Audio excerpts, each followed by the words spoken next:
Alors donc, moi, c'est, comme vous l'avez dit, Marie-Charlotte Storr. Je suis présidente donc de la société Inspired Change Corporate, qui souhaite réellement, en réalité, à travers un projet novateur, qui est d'amener les enjeux mondiaux au centre de l'éducation et réunir les différents acteurs qui soient diplomatiques, qui soient d'ordre de secteur privé et ainsi que l'éducation au centre des Nations Unies pour être formés sur les enjeux mondiaux et les solutions durables, mais aussi en mettant en œuvre tous les talents de jeune expertise et idées novatrices pour agir dans un sens et un but commun. Voilà. Ça, c'est pour l'éducation que je mets particulièrement en axe sur les ODD, donc Objectifs de développement durable. Maintenant, donc moi, je suis là aujourd'hui avec vous et merci encore pour cette intervention.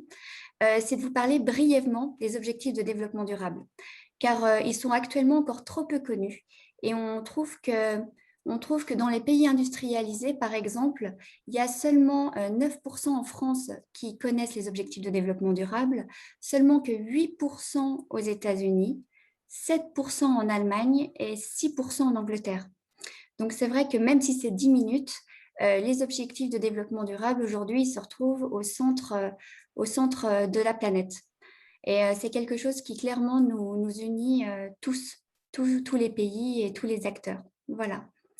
Alors, tout d'abord, les objectifs de développement durable, qu'on appelle communément les ODD, mais aussi l'agenda de 2030, c'est un appel mondial à agir pour les enjeux mondiaux et les solutions durables qui axe sur la planète, le peuple, la prospérité, la paix et le partenariat. Donc, ce sont 17 objectifs qui sont déclinés en 169 cibles et 234 indicateurs qui permettent en fait à mettre en œuvre les priorités et aussi les actions à mettre en œuvre pour la réalisation de ces ODD. Tout d'abord, les ODD, c'est un cap chiffré. Chiffré qui veut dire qu'on a des indices mondiaux et où en fait chaque État sont appelés à les mettre en œuvre sur un plan national. Et après, chaque année, on a le forum politique de haut niveau où les États sont invités en fait à mettre en avant leurs progrès en faveur des ODD. On peut dire que ce qu'on peut dire est particulièrement des ODD, c'est que c'est un programme qui a pour la particularité de laisser personne de côté. C'est-à-dire qu'il appelle tous les acteurs à mettre en œuvre les ODD dans leur sphère de compétences, que ce soit les États, que ce soit le secteur privé, que ce soit la société civile, mais aussi les citoyens. Et ici, ça permet justement de mettre en œuvre l'objectif 17 comme un véritable écosystème où l'intelligence collective, elle est mise en œuvre pour les solutions du monde. Par contre, ce que je peux dire des ODD, c'est que comme chaque programme, il se veut des fois avoir des faiblesses. Et la difficulté numéro 1 des ODD, c'est de savoir s'approprier le langage des ODD. C'est-à-dire qu'ici, les acteurs vont devoir faire une traduction des ODD en indices opérationnels, où il va falloir une rationalisation des ODD, par exemple pour que les États puissent bénéficier de fonds de solidarité internationale, mais aussi de développement. Et ce qui va pouvoir permettre clairement aux ODD de les mettre en avant dans l'évaluation des politiques publiques. Ce qu'on peut se rendre compte, c'est qu'on a déjà certains pays qui œuvrent en ce sens, particulièrement en tout cas en Europe, où l'Allemagne, par exemple, la Cour des comptes utilise les ODD pour évaluer les politiques publiques. On se rend compte aussi que la Norvège et le Mexique utilisent les ODD comme critères décisifs pour attribuer le marché public. On a aussi la Finlande, qui utilise l'outil comme des ODD pour évaluation des budgets nationaux. Mais c'est encore un outil qui est trop peu utilisé. On a aussi les investisseurs qui se doivent qu'on peut dire les investisseurs d'impact, mais aussi responsables, qui peuvent utiliser les ODD comme feuille de route.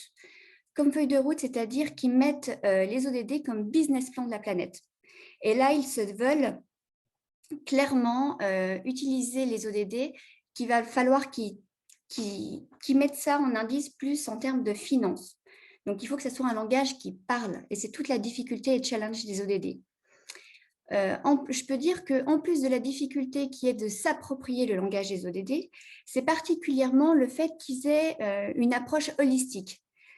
Holistique, c'est-à-dire que les ODD, ils ont un caractère qui se veut clairement indivisibles et transversaux, car chaque ODD comporte en lui un aspect social, environnemental et économique. Et que si on a malheureusement une approche qui se veut dit ODD washing ou ODD en silo, eh ben, il ne permet pas de prendre en compte les répercussions, qu'elles soient positives ou négatives, sur les autres ODD. Et donc, on arrive à ne pas avoir le résultat final qui est d'amener les 5 P à leur terme. Ce qu'on peut aussi mettre en avant, c'est clairement que, par exemple, le secteur privé, à travers les entreprises, ont tendance à utiliser les ODD que dans leur RSE, alors qu'ils pourraient peut-être l'utiliser plus dans une stratégie globale qui demande à le mettre en avant dans leurs pratiques, mais aussi dans leur activité. Les États aussi se trouvent dans ce genre de situation où ils peuvent utiliser les ODD, par exemple la France, qu'au niveau du ministère de la Transition écologique, alors qu'ils pourraient pleinement se voir avoir un aspect plus large et l'intégrer dans un aspect interministériel. Voilà. Aussi, il sera intéressant peut-être de l'appréhender au niveau du gouvernement d'une manière plus large, par le président, le Premier ministre, et aussi à travers peut-être le pouvoir législatif, nos parlementaires qui pourraient peut-être mettre en œuvre des lois qui intègrent pleinement les ODD. Ça, c'est concernant les ODD dans son aperçu à peu près global. Ce que je souhaitais aussi mettre en avant à travers mon intervention, c'est l'avancée des ODD pendant cette période qui est de Covid-19. Donc, parce qu'on peut s'apercevoir qu'effectivement, la crise sanitaire a amené des répercussions sur un plan économique et social, et que ça a clairement amené un recul massif des ODD, particulièrement sur les objectifs 1 à 5 et l'objectif 8, qui parle de la population, mais aussi de la croissance économique. Et que lors du forum politique donc de haut niveau de 2020, les États, on les a invités à agir en ce sens, c'est-à-dire à agir pour la population, mais aussi la croissance économique, donc de focaliser sur ces objectifs, mais une fois de plus en mettant en œuvre l'objectif 17, qui se trouve véritable clé de voûte du programme des ODD, puisque la solidarité et la coopération se trouvent peut-être l'arme la plus puissante pour pouvoir relever les défis d'aujourd'hui. Le Covid-19, ça a permis aussi de mettre en lumière deux choses. Tout d'abord, les lacunes et les inégalités au niveau mondial en termes de données.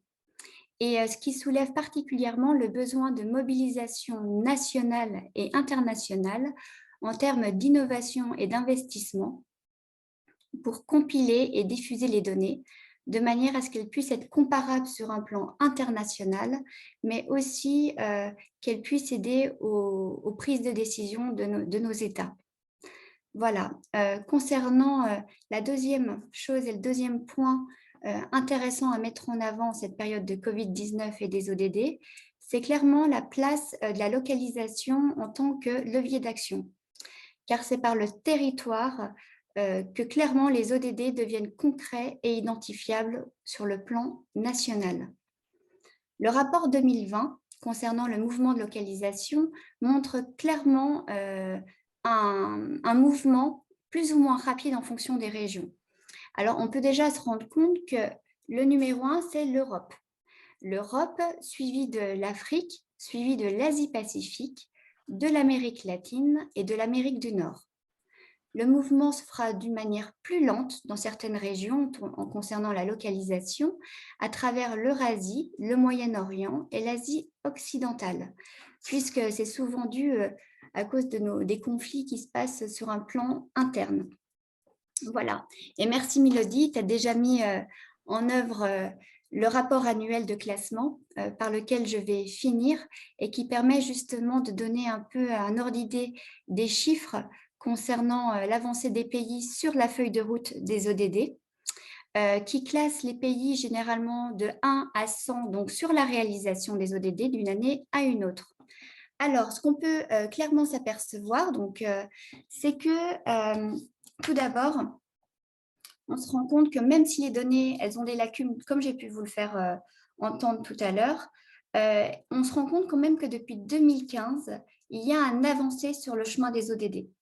Et que cette avancée, elle se fait généralement d'une manière plus rapide au niveau des pays à revenus intermédiaires ou faibles.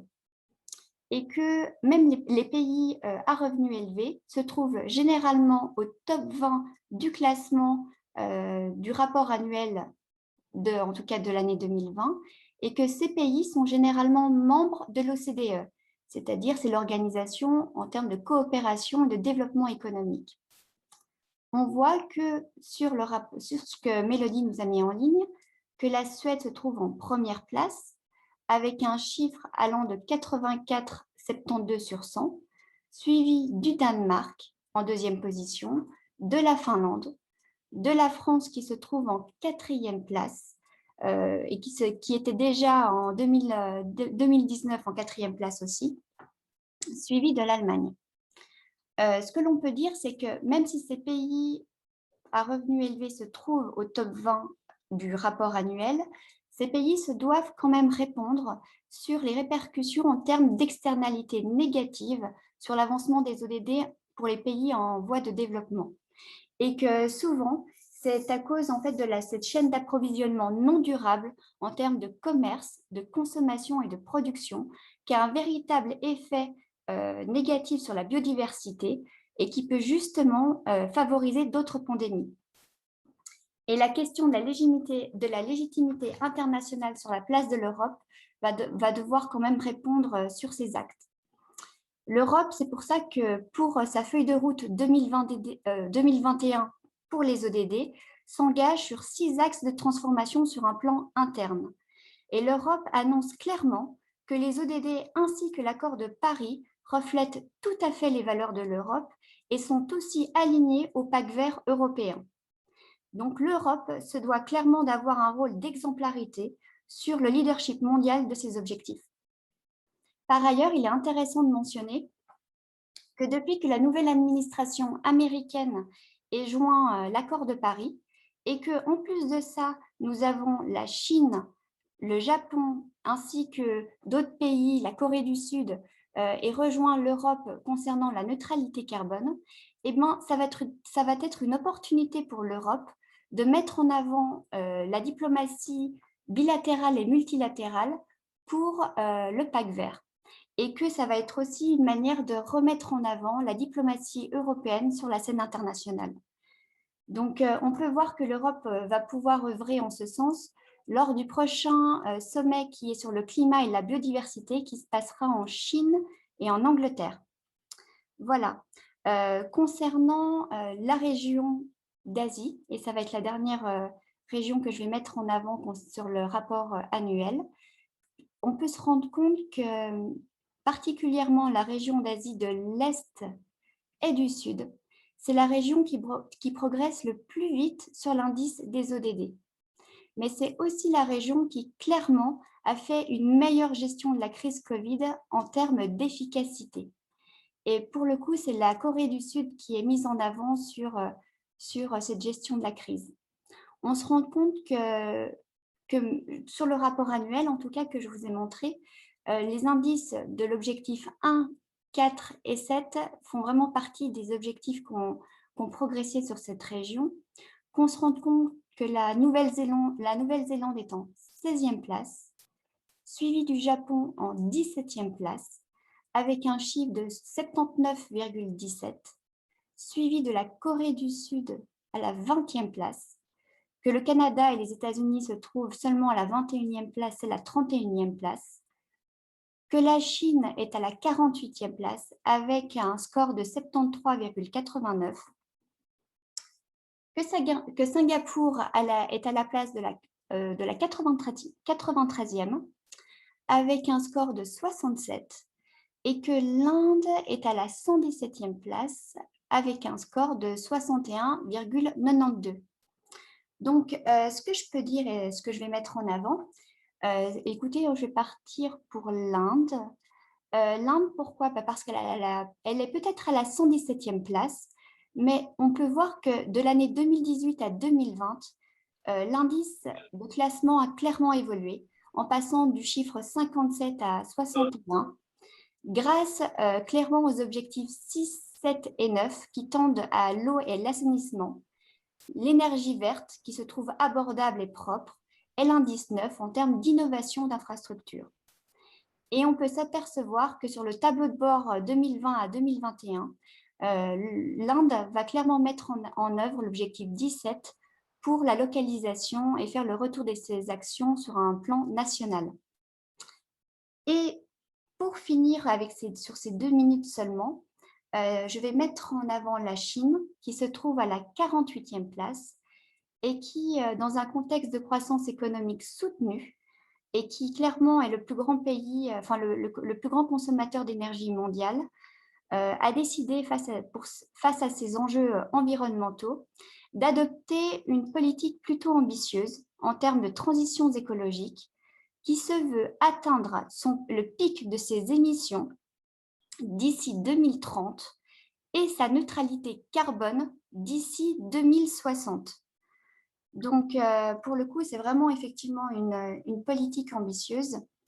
Et aussi, il est important de dire que le président de la Chine, le 22 septembre 2020, lors de l'Assemblée générale des Nations unies, annonce que la Chine offrira ses propres solutions et expériences pour la réalisation des ODD et clairement aussi pour le développement de la Chine à travers un centre de recherche international de mégadonnées, qu'on peut aussi appeler de big data, qui est clairement un mécanisme, tout d'abord, qui va permettre à remédier aux lacunes auxquelles j'ai fait part précédemment, mais aussi c'est un mécanisme d'innovation scientifique et technologique qui va permettre en fait de donner des nouvelles ressources et de savoir pour tout simplement donner une nouvelle compréhension du monde et qui va permettre de changer les modes de vie ainsi que de production de l'humanité.